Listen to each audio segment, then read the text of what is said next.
Colin's Homebrew, coming at you with a beer review. Well, I got one from my son Colin. Been wanting to get my hands on this and try it. Here it is. It's from Revision Brewing out of Sparks, Nevada. This is Pour, P-O-U-R, Pour Decisions. And if you can see, we've got this unicorn that's made some very poor decisions here. There's some funny stuff here, and I gotta read it. It says, it's late, probably close to 3 a.m., but your phone is for making questionable calls and looking at funny videos and not for checking the time. Yeah, one more of those sounds like a good idea. I think I've been there before. Maybe even a great idea. And whoa, you're a unicorn. Brewing this beer with Mosaic, Vic Secret, and Amarillo was a good decision. So we know what hops are in it, and it's 67 IBUs and 11% ABV. So that sounds really like a good decision right now. Cheers, let's dive in. It is February 22nd. It's a Friday, and tomorrow I am flying to Southern California and we'll be seeing the Manberpig 1122334455. That's right, Josh Hoover. All right, I'm gonna put this back here. I can already smell it. It's not all that hazy, to be honest.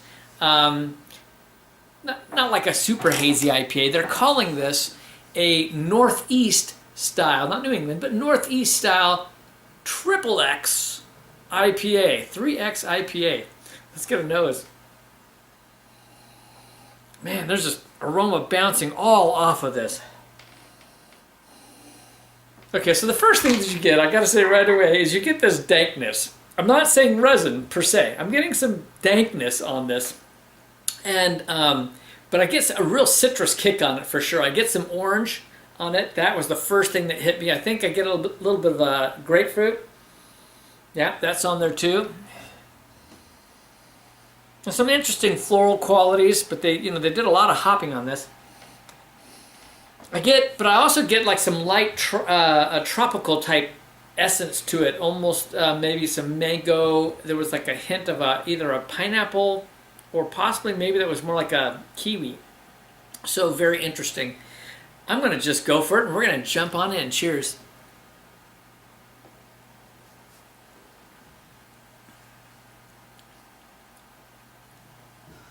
There's a smile on my face.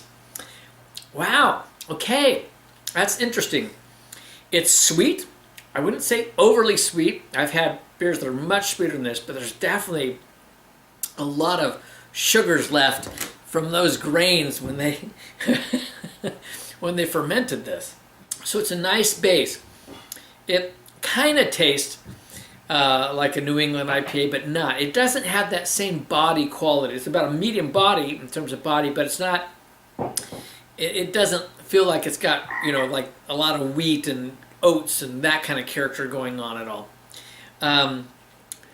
Wow, the flavor though, it's really fun. I'm getting orange, big time.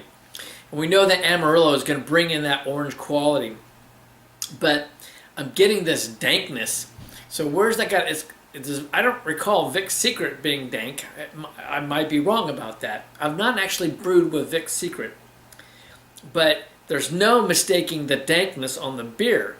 And it throws me when you say Mosaic, Vic's Secret, and Amarillo, and then get this dank quality coming through.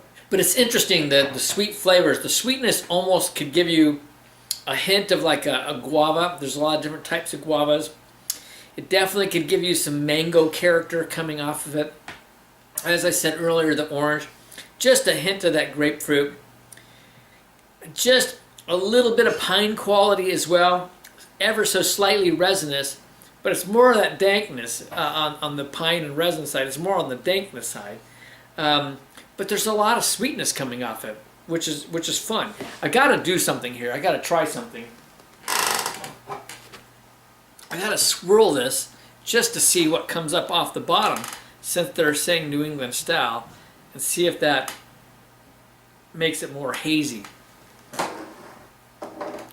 Yeah, it's a 16-ounce can, 11%. Might be in trouble. I gotta go finish packing for tomorrow. Wow. That's tasty. You've got to like sweet IPAs though. This is a big sweet. It definitely falls into that triple IPA or 3X IPA, however you want to see it. It's absolutely in that range. One thing I might have missed on this is I'm getting some melon quality on it too. Not on the cantaloupe side. The melon makes me think more of the green melon. I can't remember what they call that at the moment. The honeydew melon. So you got a little bit of honeydew melon as well. Tasty, tasty, tasty. All right, I'll be back in a minute, and I'm going to come up with some numbers. When rating things, you have to think of the past. How have I rated other beers? So I was kind of mentally going through how I've rated other beers like this. And I've got to say, this is really good. I was going to rate it lower, but actually looking back, thinking through past beers, this one actually, it is on the sweet end, but it's got a little more balance than some of the triple IPAs that I've had.